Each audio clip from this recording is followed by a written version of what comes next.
He is 83 years old. He still tours stadiums for 3 hours a night, and he has not eaten meat since 1975. 50 years. That is where this starts. Not with a fad, not with a supplement, but with a decision he and his late wife Linda made one weekend on their farm, watching the lambs play in the field while a leg of lamb sat on their plate. They put down their forks that day, and they never went back. So what does half a century without meat actually look like on a plate? We know a fair bit, because he has talked about it. After a show, he goes for what he calls a proper dinner, a pasta with a little olive oil and vegetables mixed through it, some broccoli, some cauliflower, a bit of carrot. The 5 plant foods I want to walk you through are the pillars a plate like his is built on.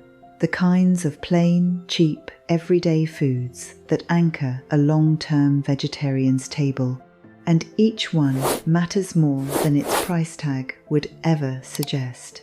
Take oats first, because the morning sets the tone. A warm bowl of porridge is one of the simplest plant breakfasts there is, and whether or not it is on his own table every single morning, it is exactly the kind of food a plate like his runs on. And here is where it gets interesting, because oats are one of the most studied foods in the world for one specific reason. They carry a kind of soluble fiber called beta-glucan, and that fiber does something quiet and useful inside you. It forms a soft gel in the gut, and that gel slows down how fast sugar enters the blood. For a man in his 80s, that slow, steady release is worth more than any energy drink. No spike, no crash. Just a long, even burn that carries him to the middle of the day. The cholesterol researchers like oats for their own reasons, but I think the simpler truth is the one that matters at home. It keeps the morning calm. It keeps the hands steady. It is the least dramatic breakfast in the world, and that may be exactly the point. The second food is greens, and not in the way the magazines mean it, with a green powder you scoop from a tub. I mean actual leaves. McCartney built half his life around the kitchen his late wife Linda made famous, and that kitchen ran on vegetables, spinach, kale, the dark leafy things your grandmother would have boiled too long. A vegetarian plate like his leans on them through the day, cooked into things, folded into stews, sitting alongside that pasta with the vegetables mixed through. There is a reason the longest living people on earth, the ones in the places researchers keep flying out to study, all eat a pile of greens daily.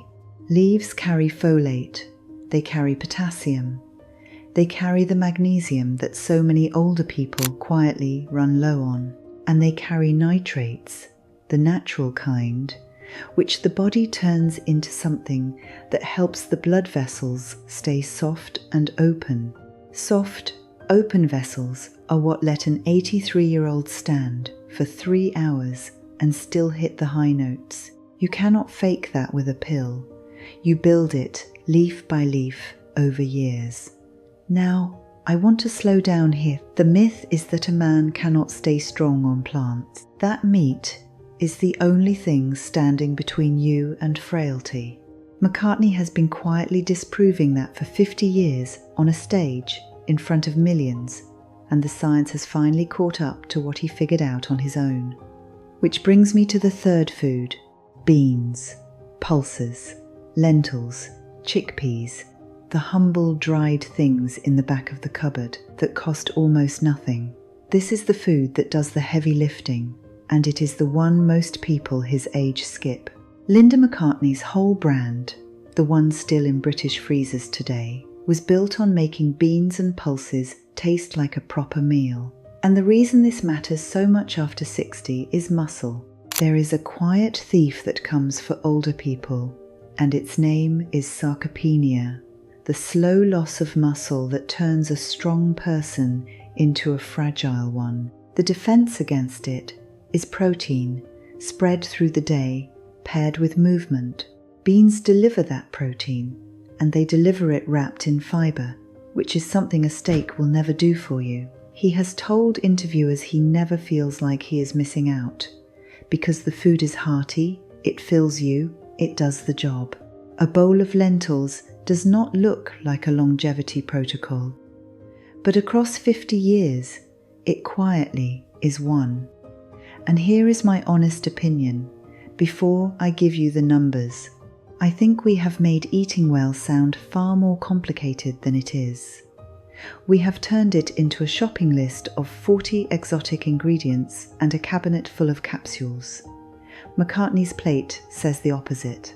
It says, pick a handful of plain, cheap, real foods and eat them with some consistency and let 50 years do the rest. There is something almost stubborn about it. He found what worked and he simply kept doing it. The fourth food is the tomato, and it is the quiet workhorse of the Mediterranean-leaning vegetarian cooking a plate like his favours. Think of that pasta with the olive oil and the vegetables, fresh tomatoes in the summer, cooked into sauces the rest of the year.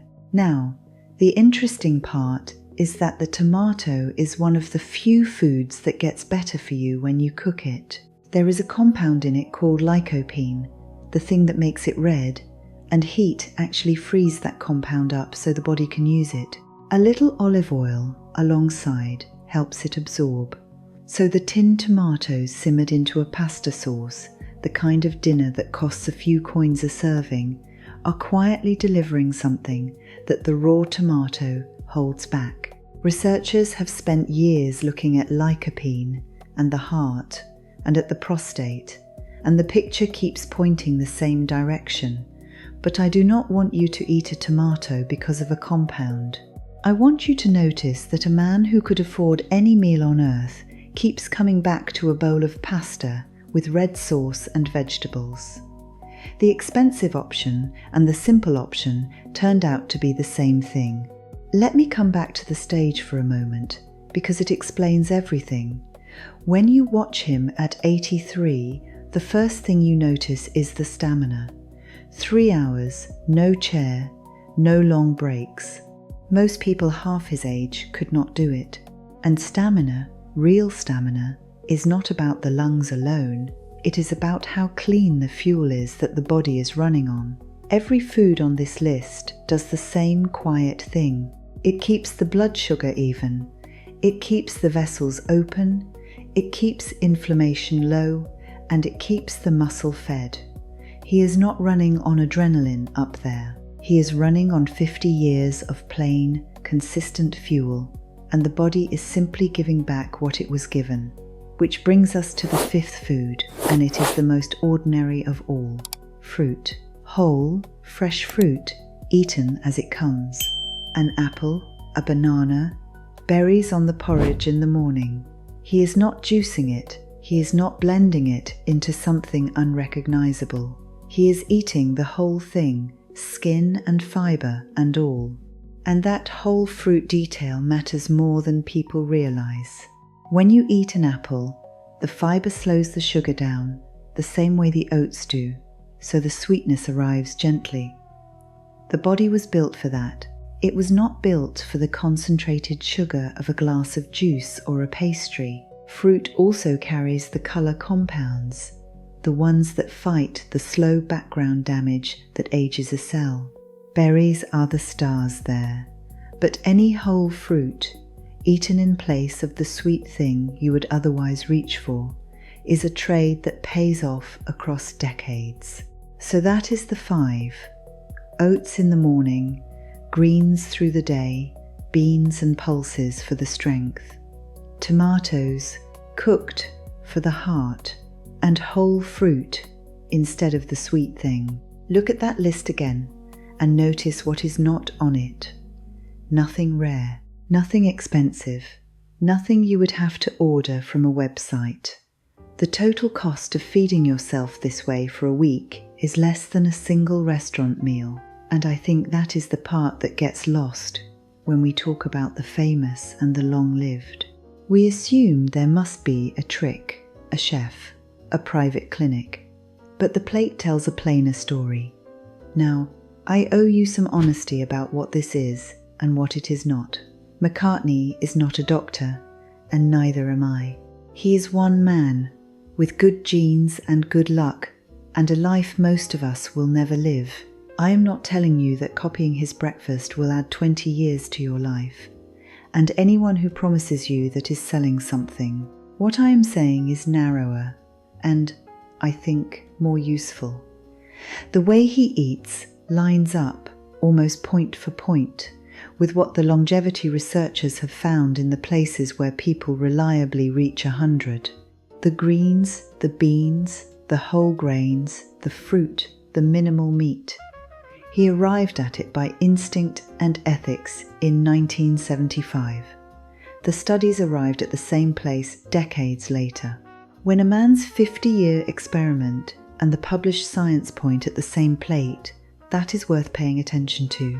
There is one more thing I want to name because it is the quiet engine under all of this: consistency. The reason these 5 foods work is not that any one of them is magic. It is that he has eaten them, more or less, for 50 years without making a project out of it. We tend to chase the new thing, the 30-day reset, the cleanse, and then we drift back to where we started. His plate is the opposite of a reset. It is a groove worn so deep that it requires no willpower at all. He does not decide to eat oats. He just eats oats. And if there is one thing to take from a man who tours stadiums at 83, it might be that the boring, repeated, unglamorous choice is the one that compounds. If you are sitting there thinking your own plate looks nothing like this, I would not start with all 5. I would start with 1. Swap the morning pastry for a bowl of oats and a piece of fruit. Just that. Do it for 2 weeks and notice how the middle of your morning feels, whether the slump comes or not. Then, when that feels normal, add the greens to your dinner. Then the beans. You are not trying to become Paul McCartney. You are trying to give your own body the same plain, steady fuel and to let your own years do the compounding. And if you only remember one word from all of this, let it be steady. Every food on his list does the same quiet thing. It keeps the body on an even keel rather than swinging between highs and crashes. Steady energy from the oats. Steady blood sugar from the fruit eaten whole. Steady strength from the beans. Steady, open arteries from the greens and the cooked tomato. A body kept steady, day after day, for 50 years, is a body that wears out slowly. That is the whole of it, really, hiding under the fame. I keep coming back to that image of him under the lights. 83, 3 hours, the voice still there. We want to believe it is something we could never have, but the plate underneath it is the most reachable thing in the world. Oats, greens, beans, tomatoes, fruit, 5 foods, 50 years, and a body that kept giving back what it was given. Let me say a word about that phrase, doesn't age, because it is in the title, and I do not want to oversell it. Nobody escapes the calendar. He has wrinkles, he has grey hair, he is an old man, and he would say so himself. What people mean when they watch him and say he hasn't aged is something more specific. They mean the engine still runs clean. The mind is sharp, the energy is there, the body does what he asks of it, and that, the part that actually matters, is the part the plate touches. There is a slow, smouldering kind of damage that ages a body from the inside, a low background fire the researchers call chronic inflammation, and the foods on this list all push against it. The colour in the fruit, the fibre in the beans and oats, the compounds in the cooked tomato, the minerals in the greens, none of them are dramatic on their own, but together, eaten daily for decades, they keep that fire low. And a body with the fire kept low simply wears out slower. That is not magic, and it is not a promise of immortality. It is just the quiet arithmetic of feeding yourself well for a very long time. It helps to know where this began, because the origin tells you it was never a fad. The story he has told goes back to that farm in Scotland, a quiet weekend, a meal of lamb on the table while the sheep grazed outside the window. He has described the moment plainly. He looked out at the living animals, looked down at the plate, and could not square the two. That was it. No clinic told him to do it. No diet book. It was a decision made at a kitchen table with Linda beside him, and the two of them simply stopped, together, that day. 50 years later, he still calls it one of the best decisions of his life. And I think the reason it stuck where so many diets fail is that it was never really a diet. It was a line he drew once and never had to draw again. Linda is the quiet hero of this whole story, and she deserves a moment. She was the cook of the house, and she set out to prove that food without meat did not have to mean a sad plate of steamed vegetables. She wrote cookbooks. She built a whole range of frozen meals that are still sold in Britain today, decades after she passed. Her project, really, was to make the plant plate ordinary, hearty, normal, the kind of food a working family would eat without a second thought, and that ordinariness is the secret weapon. McCartney has not spent 50 years eating like a monk on a mountain. He has eaten shepherdless shepherd's pie, bean stews, pasta with red sauce, the comfort food of a normal household, just built from plants. When the food is satisfying, you do not white-knuckle your way through it. You just live on it. That is why it lasted. There is a fuller answer to the protein worry too, because I know it is the first thing many of you are thinking. Where does an 83-year-old man get the protein to stand for 3 hours? The honest answer is that he gets it the same way. The largest land animals on Earth get theirs, from plants, eaten in enough variety across the day. Beans and lentils bring it. Whole grains like his morning oats bring more. Nuts and seeds, which he eats through the day, top it up. The old idea that you must carefully combine plant proteins at every single meal has been quietly retired by the people who study this for a living. Eat a varied plant plate across the day, and the body assembles what it needs. What plants add, that meat does not, is the fiber and the color compounds wrapped around that protein, so you are feeding the muscle and the gut and the blood vessels all at once, from the same forkful. A steak feeds one thing, a bowl of lentils feeds several. I want to give you a sense of what an ordinary day on this plate actually looks like, because the list of 5 can sound abstract until you see it move. The porridge in the morning, warm, with berries pressed into the top. A piece of fruit mid-morning when the energy might otherwise dip. A lunch built around a grain and a pile of greens. Maybe last night's beans folded back in. Through the afternoon, a handful of nuts rather than something from a wrapper. And dinner, the comfort meal, the pasta with the cooked tomato sauce, or the bean stew, with vegetables cooked into it rather than sitting sadly on the side. Nothing on that day is hard. Nothing on it is expensive. Nothing would raise an eyebrow at the dinner table. And yet, repeated across 50 years, it built a man who can still do what most people gave up the right to do at 60. He has also turned this into something bigger than his own plate, and I think that says something about the man.